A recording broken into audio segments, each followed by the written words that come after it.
So today I'm going to talk to you about the rise of collaborative consumption. I'm going to explain what it is and try and convince you in just 15 minutes that this isn't a flimsy idea or a short-term trend, but a powerful cultural and economic force reinventing not just what we consume, but how we consume. Now I'm going to start with a deceptively simple example. Hands up, how many of you have books, CDs, DVDs or videos lying around your house that you probably won't use again, but you can't quite bring yourself to throw away? Can't see all the hands, but it looks like all of you, right? On our shelves at home, we have a box set of the DVD series 24, season 6 to be precise. I think it was bought for us around 3 years ago for a Christmas present. Now, my husband Chris and I love this show. But let's face it, when you've watched it once, maybe or twice, you don't really want to watch it again because you know how Jack Bauer is going to defeat the terrorists.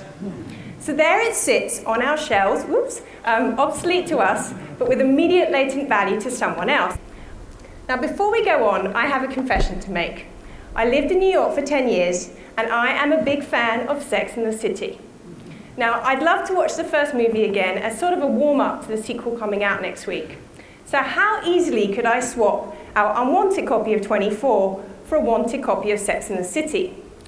Now, you may have noticed there's a new sector emerging called swap trading.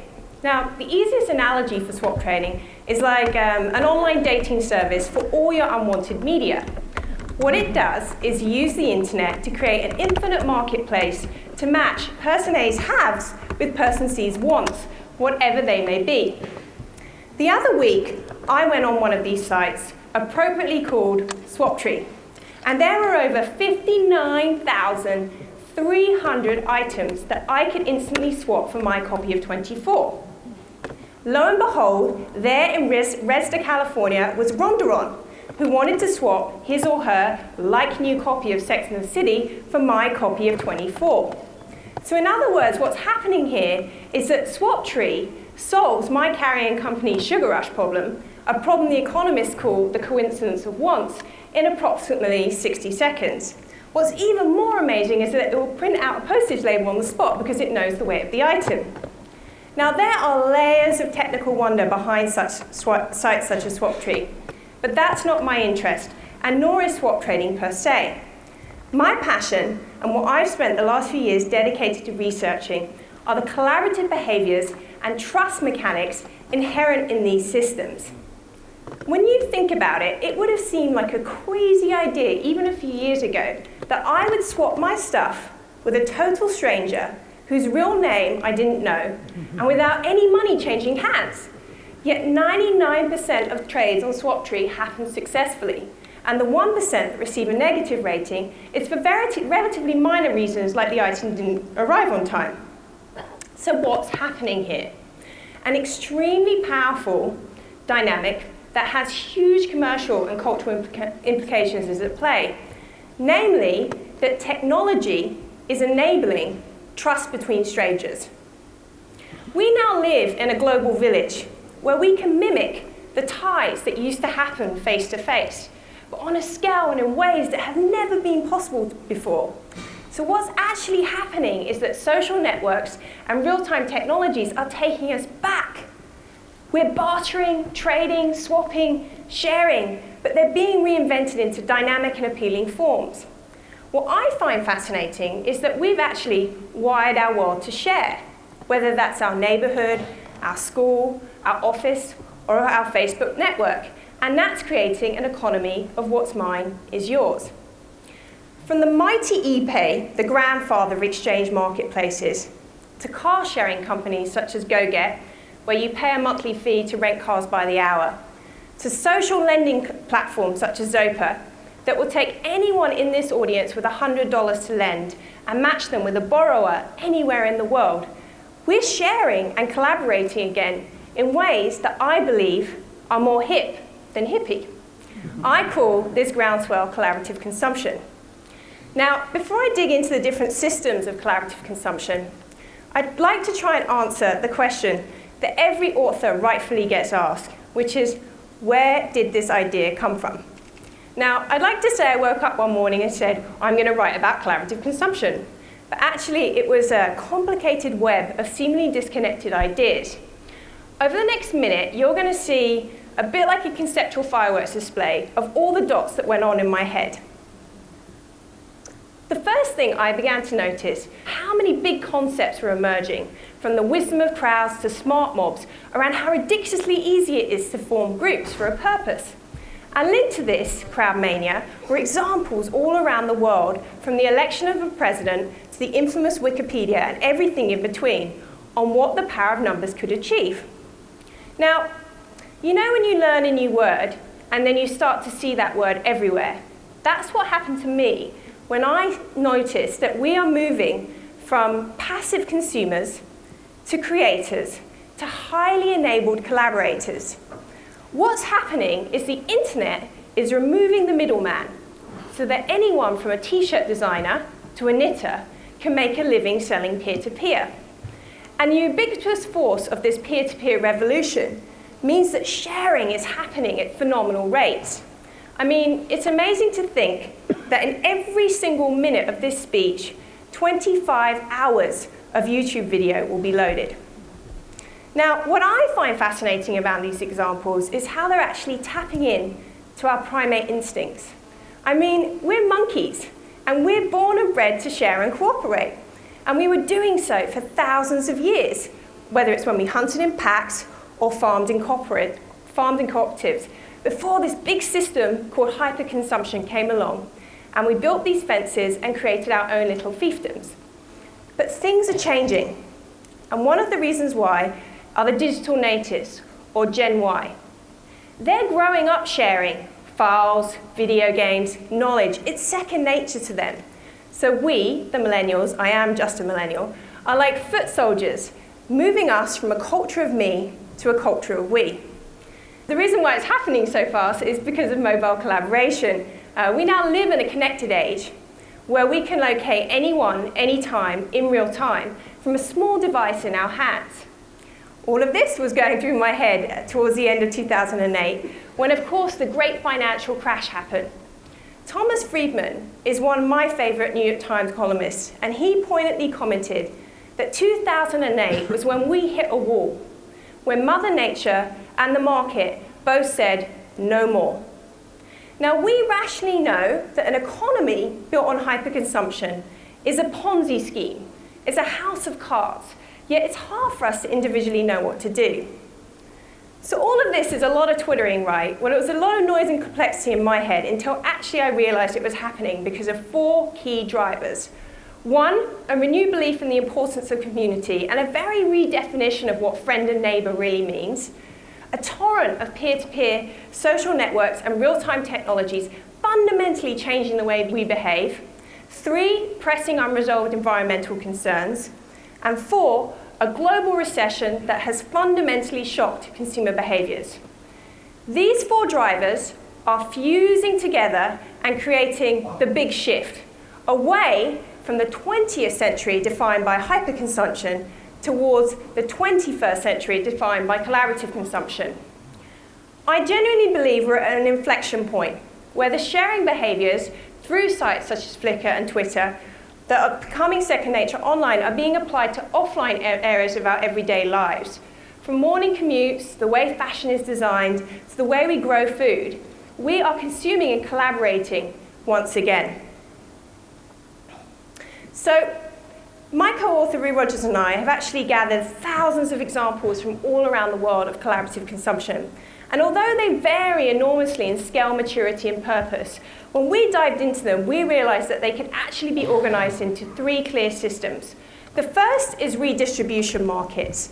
Redistribution markets, just like Swaptree, is when you take a used or pre-owned item and move it from where it's not needed to somewhere or somewhere where it is. They're increasingly thought of as the 5th R, reduce, reuse, recycle, repair, and redistribute, because they stretch the life cycle of a product and thereby reduce waste. The second is collaborative lifestyles. This is the sharing and resources of things like money, skills, and time. I bet in a couple of years that phrases like co-working and couch surfing and time banks are going to become a part of everyday vernacular. One of my favorite examples of collaborative lifestyles is called Landshare. It's a scheme in the UK that matches Mr. Jones with some spare space in his back garden with Mrs. Smith, a would-be grower. Together they grow their own food. It's one of those ideas that's so simple yet brilliant, you wonder why it's never been done before. Now, the third system is product service systems. This is where you pay for the benefit of a product, what it does for you, without needing to own the product outright. This idea is particularly powerful for things that have high idling capacity. And that can be anything from baby goods to fashions to... How many of you have a power drill? Own a power drill? Right. That power drill will be used around 12 to 13 minutes in its entire lifetime. It's kind of ridiculous, right? Because what you need is the hole, not the drill. So, why don't you rent the drill? Or even better, rent out your own drill to other people and make some money from it. These three systems are coming together, allowing people to share resources without sacrificing their lifestyles or their cherished personal freedoms. I'm not asking people to share nicely in the sandpit. So, I want to just give you an example of how powerful collaborative consumption can be to change behaviors. The average car costs $8,000 a year to run, yet that car sits idle for 23 hours a day. So when you consider these two facts, it starts to make a little less sense that we have to own one outright. So this is where car-sharing companies such as Zipcar and GoGet come in. In 2009, Zipcar took 250 participants from across 13 cities, and they're all self-confessed car addicts and car-sharing rookies, and got them to surrender their keys for a month. Instead, these people had to walk, bike, take the train, or other forms of public transport. They could only use their Zipcar membership when absolutely necessary. The results of this challenge after just 1 month were staggering. It's amazing that 413 pounds were lost just from the extra exercise. But my favorite statistic is that 100 out of the 250 participants did not want their keys back. In other words, the car addicts had lost their urge to own. Now, product service systems have been around for years. Just think of libraries and laundrettes. But I think they're entering a new age because technology makes sharing frictionless and fun. There's a great quote that was written in the New York Times that said, sharing is to ownership what the iPod is to the 8-track, what solar power is to the coal mine. I believe also our generation, our relationship to satisfying what we want is far less tangible than any other previous generation. I don't want the DVD, I want the movie it carries. I don't want a clunky answering machine, I want the message it saves. I don't want a CD, I want the music it plays. In other words, I don't want stuff, I want the needs or experiences it fulfills. This is fueling a massive shift from where usage trumps possessions, or as Kevin Kelly, the editor of Wired magazine, puts it, where access is better than ownership. Now, as our possessions dematerialize into the cloud, a blurry line is appearing between what's mine, what's yours, and what's ours. I want to give you one example that shows how fast this evolution is happening. This represents an 8-year time span. We've gone from traditional car ownership to car-sharing companies, such as Zipcar and GoGet, to ride-sharing platforms that match rides, to the newest entry, which is peer-to-peer car rental, where you can actually make money out of renting that car that sits idle for 23 hours a day to your neighbor. Now, all of these systems require a degree of trust, and the cornerstone to this working is reputation. Now, in the old consumer system, our reputation didn't matter so much because our credit history was far more important than any kind of peer-to-peer review. But now with the web, we leave a trail. With every spammer we flag, with every idea we post, comment we share, we're actually signaling how well we collaborate and whether we can or can't be trusted. Let's go back to my first example, SwapTree. I can see that Ronderon has completed 553 trades with a 100% success rate. In other words, I can trust him or her. Now, mark my words, it's only a matter of time before we're going to be able to perform a Google-like search and see a cumulative picture of our reputation capital. And this reputation capital will determine our access to collaborative consumption. It's a new social currency, so to speak, that could become as powerful as our credit rating.